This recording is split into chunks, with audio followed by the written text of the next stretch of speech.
नमस्कार दोस्तों, आज एक बार फिर से मेरे दोस्त रितेश जैन जी मेरे साथ जुड़े हुए हैं। और हम लोगों ने सोचा कि अमेरिका में इतना जो तूफान मचा हुआ है, इसको थोड़ा समझना चाहिए कि आखिर ये हो क्या रहा है। अचानक से इतनी बड़ी गिरावट और लगभग 500-600 पॉइंट S&P अपने हाइट से देखे तो नीचे आ गया है। तो रितेश जी, बहुत बहुत स्वागत है और बहुत बहुत शुक्रिया हमारे साथ जुड़े। अब ये पहली क्या वही तूफान मचा है देश में? नहीं, तूफान नहीं है एक्चुअली।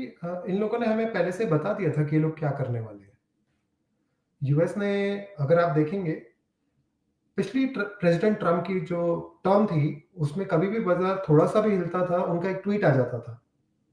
करेक्ट। इस बार जो उनका जो टर्म है, उन्होंने आज तक एक बार भी नहीं बोला मार्केट के बारे में।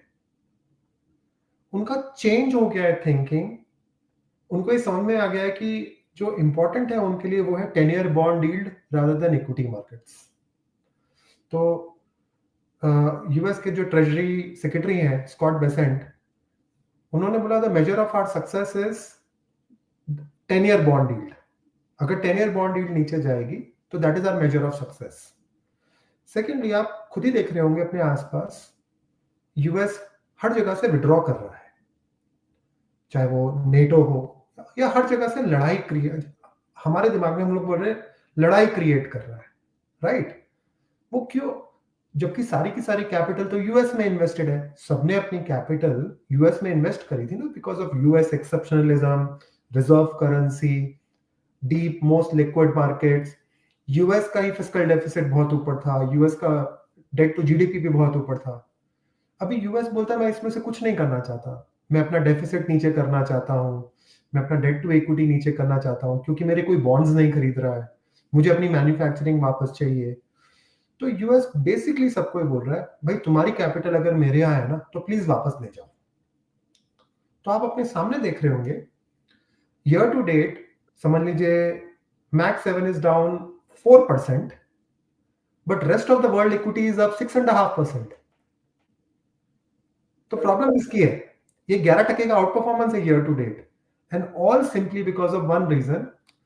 President Trump is very clear, मैं अपना जीडीपी आप लोगों के साथ शेयर नहीं करूंगा।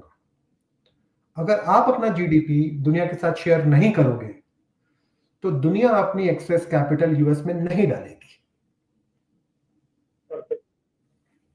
और ये वो कैपिटल है जो यूएस से निकल रही है। इनफैक्ट पिछले 10-15 दिन के अंदर even India is out performing S&P 500। बिल्कुल सही। How is it possible?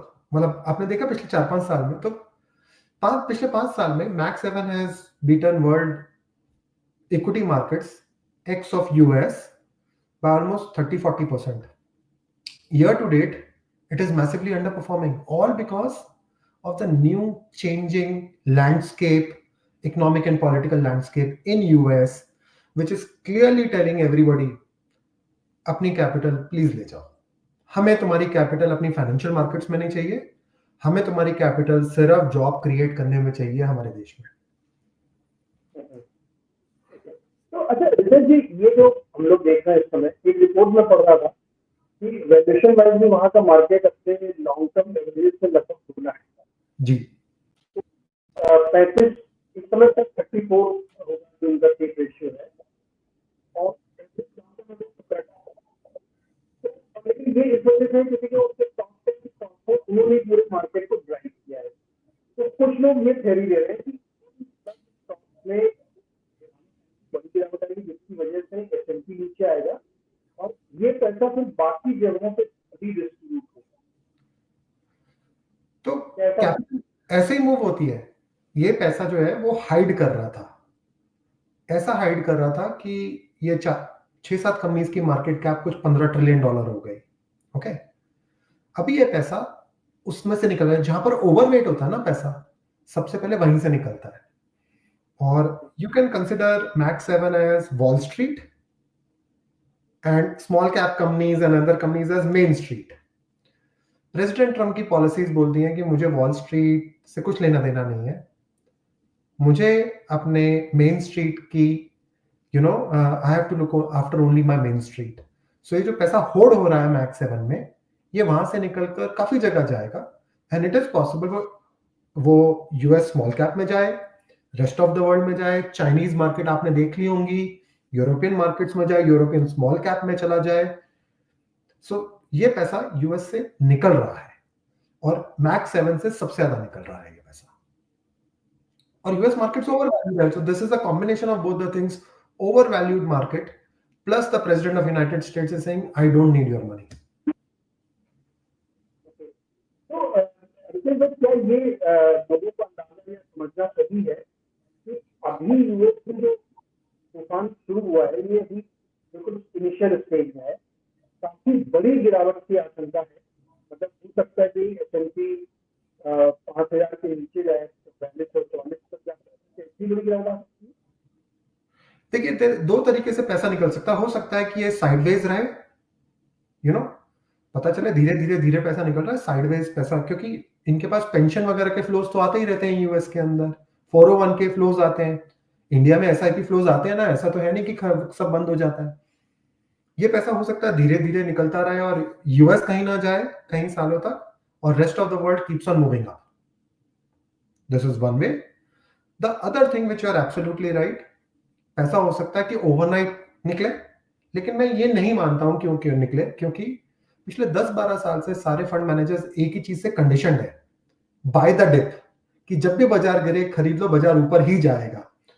और there is a data almost 60 to 70% of the fund managers in the market have not seen a proper bear market।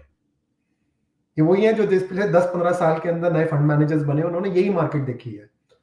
तो वो हमेशा जब बाजार टूटता है ना, तो सबसे पहले वो खरीदने भागते हैं।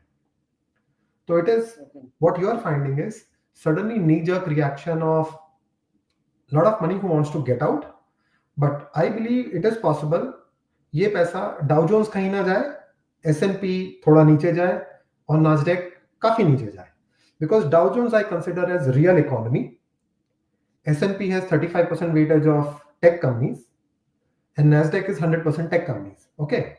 तो I believe ये पैसा, जैसे आपने बोला ना capital rotation, can move from Nasdaq and S&P to Dow Jones। Dow Jones is the real economy companies। इसीलिए मुझे कहीं कहीं पैसा रिडिस्ट्रीब्यूट होके दूसरी तरफ जाएगा।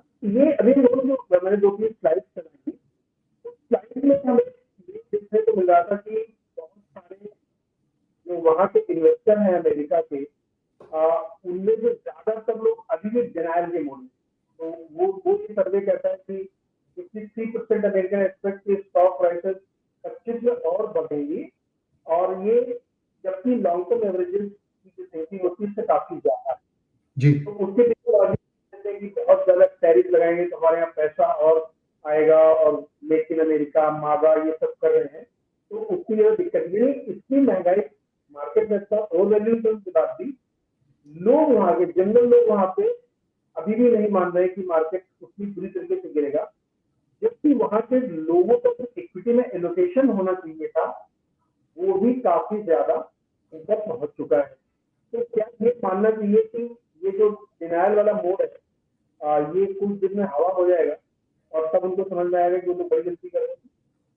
देखिए आपका ये आर्गुमेंट सही है, क्योंकि मैंने इतना ज्यादा ना बुलिशनेस कभी नहीं देखा है। At the start of January ये बोफा का सर्वे आता है, पिछले 3-4 साल से मैं सर्वे देख रहा हूँ, वो बिल्कुल कंप्लीटली ऑपोजिट होता है compare to what people think, okay. तो ये जो बुलिशनेस आपने बताई है एट द 53% या 55% at the start of the year, मैं भी वो सर्वे देखकर हैरान रह गया, यानी कि everybody is thinking only on the one side. So अगर मासेस सही होते थे तो बात ही कुछ और होती थी। लोग व्यू लेते हैं based on what has happened in the last year. तो 2023 was a bad year for equity markets, but 2024 में सबने बोला बाजार नीचे जाएगा, ओके। ये जब सर्वे आया था जनवरी में, 2024 was a great year for market, तो 2025 में बोला बहुत ऊपर जाएगा। तो मैं इन सर्वेस को ना एज अ कॉन्ट्रेरियन सिग्नल लेता हूं रादर देन एनीथिंग एल्स। बिल्कुल परफेक्ट। और जहां भी कंसेंसस बने उस पर उल्टे चल रही मार्केट को हमेशा बताया। तो मुझे तो ये तो हुई यूएस की बात की, क्या क्या हो रहा है, और थोड़ी बात मैं इंडिया वाले में भी करूंगा। देख रहे हैं आप यहाँ पे काफी लड़ाई झगड़े भी चल रहे हैं, ट्विटर वहां चल रहा है, या आमने सामने बैठ के लोग अपनी अपनी बात रख रहे हैं। In good sense. तो आपका इस समय इंडियन मार्केट को अगर हम लोग देखें, यहाँ पे बहुत लोग चिंता कर रहे हैं, थोड़ा सा अभी 2-4 दिन मार्केट ऊपर गया था, लेकिन अब यूएस में इतना हो रहा है और उससे लग रहा है कि आप सबसे यहाँ दबाव बनेगा। नहीं, आप यूएस से भी सोचना बंद कर दीजिए हमारी मार्केट का कोरिलेशन, बिल्कुल सोच दीजिए, भूल जाइए। हाँ, इन सिंपैथी अपना बाजार थोड़ा बहुत गिरना चाहिए, okay, in sympathy, but over a period of time you will find कि हमारा कोरिलेशन यूएस से कंप्लीटली ब्रेक डाउन हो जाएगा। आप उसको देखेंगे जरूर रात को, आपका सेंटिमेंट खराब होगा रोज सुबह, but it has no correlation, absolutely no correlation, because US जब एम्पायर होता है ना एक बड़ा, तो उसकी स्टॉक मार्केट जैसा बिहेव करती है, सारी मार्केट वैसा ही बिहेव करती है। जब वो एम्पायर बोलता है ना कि मैं एम्पायर नहीं रहना चाहता, क्योंकि एम्पायर का काम होता है सबके साथ मिलजुल के रहना, सबको मिल बांट के खाना, तो एम्पायर की मार्केट सबसे बड़ी मार्केट होती है।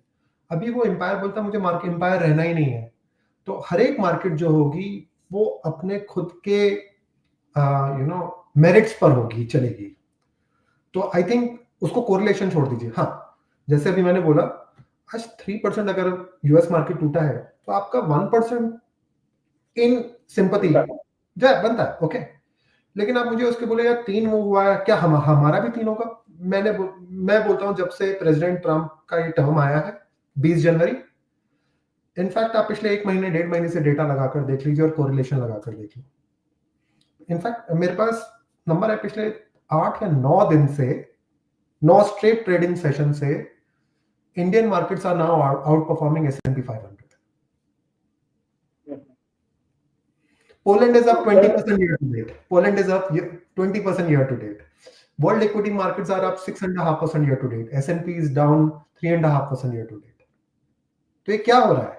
पैसा कहीं से निकल रहा है और ये पैसा कहीं जा रहा है। चाइनीज मार्केट्स आर अप, आपके पास पैसा क्यों नहीं है? आपके पास पैसा नहीं आ रहा है अभी तक, दैट्स ओनली प्रॉब्लम। लेकिन आई थिंक एक मैटर ऑफ टाइम आपके यहाँ से एफआई की सेलिंग बंद हो जाएगी, चाहे पैसा आए ना आए। देखिए, यूरोप आज बहुत सस्ता है, यूरोपियन स्मॉल कैप बहुत सस्ता है, और वो लोग फिस्कल स्पेंडिंग भी कर रहे हैं और मॉनेटरी अकोमोडेशन भी कर रहे हैं।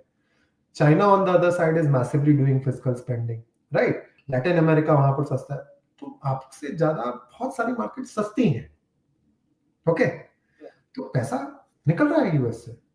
हाँ, ये मेरे माइंड में क्लैरिटी है कि इंडिया में अगर पैसा ना भी आए, इंडिया से पैसा एफआई का जो आउटफ्लो है वो धीरे धीरे ड्रिप करके एकदम स्लो डाउन करके बंद हो जाएगा। तो अब तक की चर्चा में 3 बातें निकल के आ रही है। यूएस मार्केट में गिरावट होगी, नेस्टेड ज्यादा गिरेगा, जो सबसे कम गिरेगा पैसा भी डिस्ट्रीब्यूट। दूसरा, इंडियन मार्केट में एफआई की सेलिंग बंद हो जाएगी, मार्केट भली ना चलेगी, सेलिंग उनकी रुक जाएगी। दूसरी बात ये है। और तीसरी बात, मार्केट इंडियन मार्केट में सीधे सीधे अमेरिका की में देखेंगे वो 3 गिरा, हम भी 3 गिरेंगे, ऐसा कुछ नहीं होने वाला। तो क्या ये मानो इंडियन मार्केट मोटे तौर पे ट्रेड में आ चुका है? हाँ, देखिए, वैल्यूएशन में आ चुका है। इसमें एक पॉइंट और बोलना चाहूंगा मैं आपसे। एफआई का इन्वेस्टमेंट इंडिया में किसमें है? आईटी और बैंकिंग में 41-42% of their over allocation is that, correct? But India क्या बोलता है, मोदी जी क्या बोलते हैं कि हमें मैन्युफैक्चरिंग को बढ़ावा देना है, correct? Manufacturing is 14% of India's GDP, US में it is 10% of their GDP, okay. दोनों, यूएस और इंडिया दोनों बोल रहे हैं हमें और चीजें बनानी है, हम सिर्फ फाइनेंशियलाइजेशन पे देश नहीं चला सकते, तो अगर दोनों ही चीज बात कर रहे हैं और इंडिया में एफआई सिर्फ बैंक्स और आईटी में है, तो they will continue selling that thing because they are not future winners. Tomorrow's winners are not there in the benchmark, in my view, because our benchmarks are made up of services. Even in US, the benchmarks are made up of services. But both Prime Minister of India and President of United States wants to wean away the economy from service to manufacturing. तो जो winners है ना कल के, वो बहुत different है। हम लोग उन्हीं बैंक्स को देखकर, उन्हीं आईटी कंपनीज को देखकर और फिर बेंचमार्क को देखकर हम लोग इकोनॉमी के बारे में गलत सोच रहे हैं। आज जो बजट आया, 84% of all the tax pairs in India will not पे एनी टैक्स, राइट? और उसके बाद भी आपके फाइनेंस मिनिस्टर ने बोल दिया अगर आप इस पैसे को सेव करोगे या इन्वेस्ट करोगे तो आपको तो मेरे को जीएसटी भी नहीं देना है कुछ। यूएस में भी they are thinking about those से जो पैसा बचेगा हम उसे मिडिल क्लास को टैक्स कट देंगे।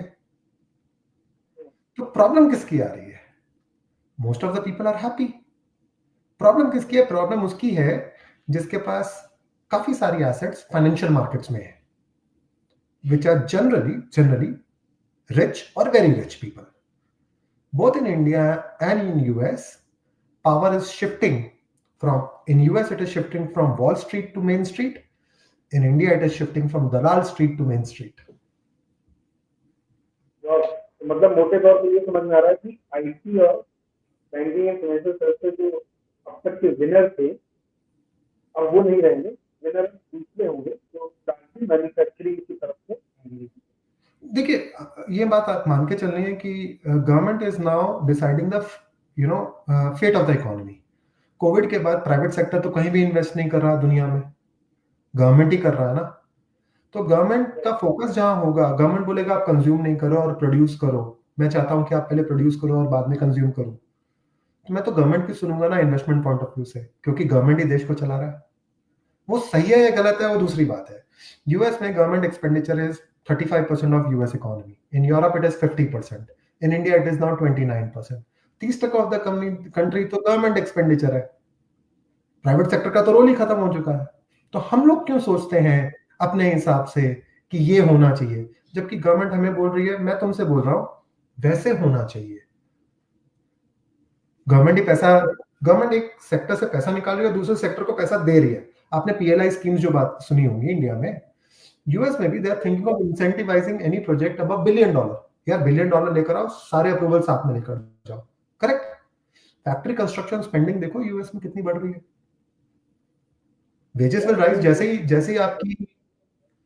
ही आपकी ये इमिग्रेशन खत्म हो जाती है और समझ लो फैक्ट्रीज आनी चालू हुई, blue collar wages will rise for the first time in US. Blue collar wages are rising faster than white collar wages. Problem किसकी है?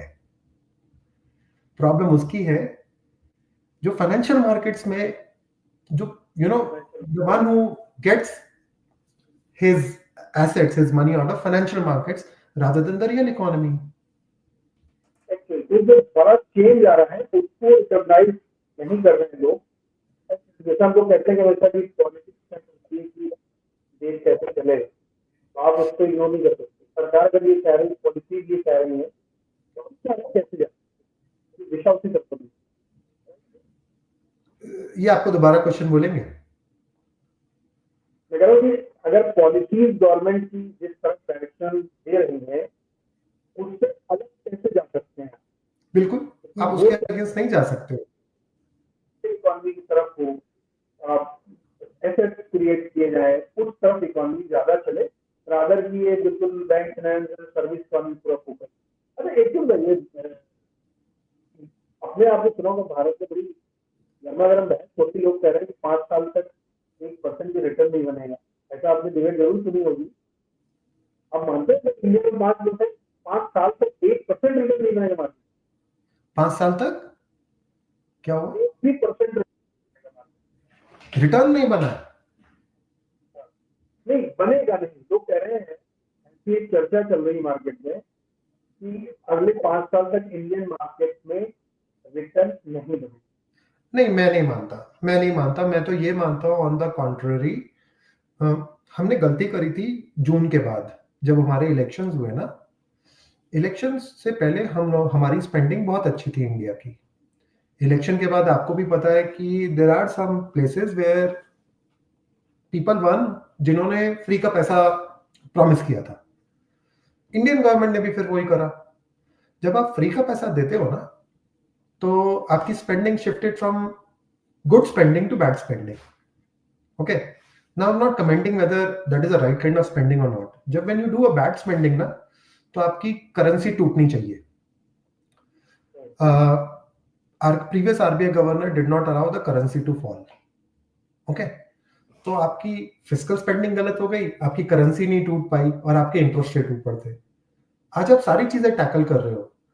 मैं ये मानता हूं कि next 5 years is going to be very good for India. हाँ, बट फिर से आप वही मुझसे बोलो कि आप इंडेक्स पे बताओ। अभी index is made up of 45% of service companies, और अगर गवर्नमेंट मुझे बोले यार खर्च नहीं करो, इन्वेस्ट करो, स्पेंड प्रोडक्ट प्रोड्यूस करो पहले, तो मैं तो उस जगह पे जाऊंगा ना इन्वेस्ट करने के लिए जहां पर गवर्नमेंट मुझे बोल रही है। इनफैक्ट एक नई चीज अभी बात हो रही है दुनिया में कि सारी गवर्नमेंट इंडेटेड है, ज्यादा डेट है ना गवर्नमेंट पे, तो बोलते हैं चलो सोवरेन वेल्थ फंड क्रिएट करते हैं, जो भी हमारे पास एसेट्स हैं उसको लीवरेज करेंगे 20 से 30 टाइम, और फिर इसे उन्हें सेक्टर्स में इन्वेस्ट करेंगे जहां पर जो हमें अपनी नेशनल सिक्योरिटी के लिए चाहिए। अगर वो नेशनल सिक्योरिटी वाले सेक्टर्स अगर बेंचमार्क में नहीं है तो बेंचमार्क थोड़ी मूव करेगा। वो तो हमारी आदत है बेंचमार्क देखने की।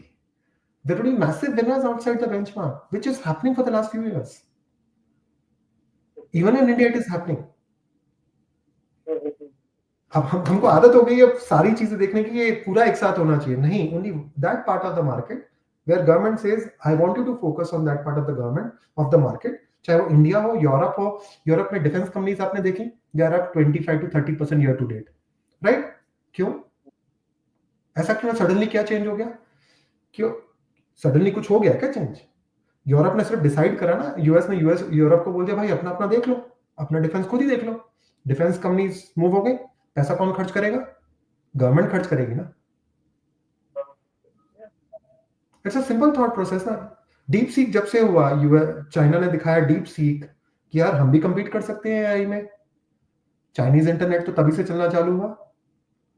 वहां लार्ज कैप बैंक्स वगैरह सब मूव कर रहे हैं क्योंकि China is putting lot of money in the system. जब तक चाइना ने फ्री का पैसा नहीं बांटा, 3 साल तक फिस्कल पॉलिसी टाइट रखी, चाइनीज मार्केट मूव करी क्या? सस्ती पे सस्ती होती चली गई, करेक्ट? जिस दिन चाइना ने अपनी पॉलिसी चेंज करी, रिलैक्स करी पॉलिसी, मॉनेटरी पॉलिसी चेंज करी, लिक्विडिटी सिस्टम में डाली, सब चेंज हो गया। यूएस बिल्कुल उल्टा कर रहा है।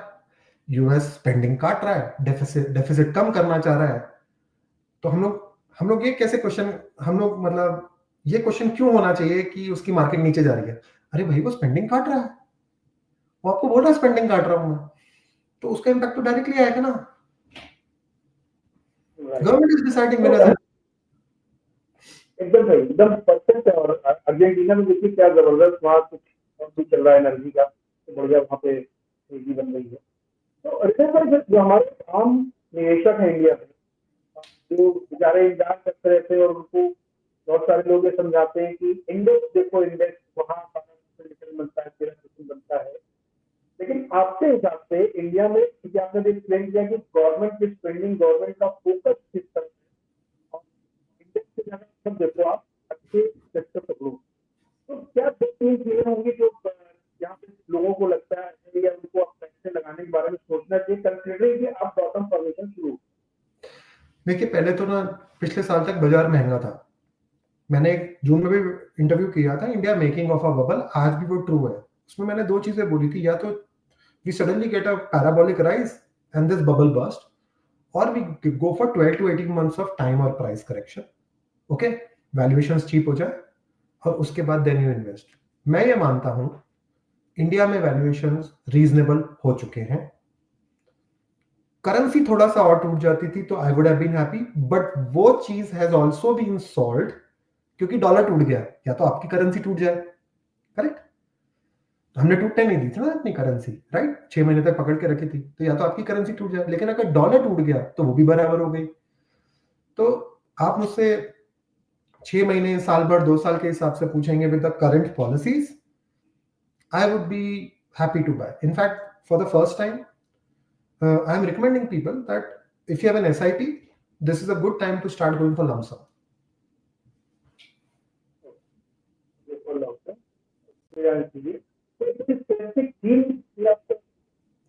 देखिए मेरे थीम है, मेरे पास तो वही 2-3 थीम है पिछले 2-3 साल से, and all related to what the government is thinking. One is the electrification ecosystem, क्योंकि हम लोग मैन्युफैक्चर कर ही नहीं सकते हैं जब तक चीप और रिलायबल इलेक्ट्रिसिटी नहीं होगी। पहली बात तो ये बहुत सिंपल है। सेकेंडली इंजीनियरिंग टेक, बहुत सारा काम इंडिया में आ रहा है। देखो चाइना $10,000 पर कैपिटा जीडीपी है, आप उसे कंपीट नहीं कर सकते, सिंपल है। यूएस $60,000 पर कैपिटा जीडीपी है, वो $3,000 पर कैपिटा जीडीपी का काम नहीं कर सकता। जैसे ना वॉटसीला का एक इंजन यूएस और चाइना में बन सकता है, बट उसके नट बोल्ट तो इंडिया में बनेंगे। तो जो $3,000 पर कैपिटा जीडीपी के हिसाब से बहुत सारा कॉन्ट्रैक्ट यूरोप से इंडिया आएगा, जापान से इंडिया आएगा और यूएस से इंडिया आएगा। This is engineering tech where I believe there will be massive upside in the coming years. और तीसरा है टूरिज्म। वो आपने खुद देख लिया होगा अभी प्रयागराज में क्या हुआ। द टूरिज्म इकोसिस्टम ने बोलते हैं कि इंडिया का जीडीपी 1.5% से बढ़ा दिया, ओके, जो ये प्रयागराज में हुआ, ओके। और सोशल मीडिया की वजह से we all want to travel, that's a very important thing. Religious tourism भी बढ़ता जा रहा है इंडिया में। तो ये 3 सेक्टर जो है, I am very happy to invest and I have invested for some time and I don't change my views. जब तक ऐसा नहीं लगता ना कि कोई फैक्ट्स चेंज हुए हैं, तो आपको व्यू क्यों चेंज करने की? रोज बाजार देखकर थोड़ी व्यू चेंज होती है। जब तक ये फैक्ट नहीं बदलना है तो व्यू क्यों बदले? ये तो टूरिज्म बीमा जो है ना, ये तो मुझे लगता है कोविड के बाद से लोगों ने सोच लिया कि ये जिंदगी न मिलेगी दोबारा। हाँ, वही वो बिगेस्ट इशू है, वो जिंदगी ना मिलेगी दोबारा। जब से वो मूवी आई है ना, तो इंडिया में कल्चर चेंज हो गया पूरा। अरे उसके अलावा कोविड के बाद से घरों के आप देखिए, बड़े टेंट हाउस हुए, 3-4 BHK के बने थोड़ा दूर चले जा रहे हैं। अच्छा, क्योंकि टेक्नोलॉजी ने एनेबल कर दिया कि आप घर से काम कर सकते हैं, तो क्यों हमको बहुत महंगा और बीच शहर में लेना, उसको बाहर निकल के खुली हवा में ग्रीनरी और बड़ा घर खरीद रहे हैं। तो ये भी उसी चीज में आता है कि जिंदगी न मिलेगी दोबारा, एंजॉय करना है। बिल्कुल। तो वो अभी वो that's a part of an economy which is getting more confidence, okay. But इसमें सोशल मीडिया का बहुत बड़ा रोल है मेरे ख्याल से। ये परफेक्ट। तो रितेश सर, बहुत मजा आया और ऐसी शुरू करना हम लोग करते रहेंगे क्रिस्प एकदम, और लोगों को समझाते रहेंगे क्या करना है। पिछले बार जब हम लोगों ने बातचीत की थी रितेश जी, उसको पूरी दुनिया के हमारे प्यारे दर्शकों और दोस्तों ने इतना प्यार दिया कि उसको, मतलब मैंने भी तो बहुत 2 महीने में मुझे चैनल को शुरू किया, हाईएस्ट व्यूअरशिप वाला वो वीडियो था। ओके। लेकिन मेरे शायद मेरे प्यारे दोस्तों से उसमें से 38% लोगों ने चैनल को सब्सक्राइब नहीं किया, देखा और चले गए। ओके। मेरे दोस्तों, प्लीज सब्सक्राइब भी कर लो, मुझे लगता है बटन क्लिक करनी है, हमको लगे कि हाँ हम भी ग्रो कर रहे हैं साथ में आपके। लेकिन आपके लिए पूरी दुनिया के लोग हमेशा सुनने के लिए तैयार हैं। Thank you very much. ऐसी चर्चाएं करते रहेंगे जैसे कुछ घटना होगी। और हमारे साथ एडवांटेज ये है कि हमारा टाइम मैच करता है। मैं तो पूरी रात जागने वाला आदमी हो गया हूँ, तो हमारे लिए टाइम बहुत सही मैच करने लगा है।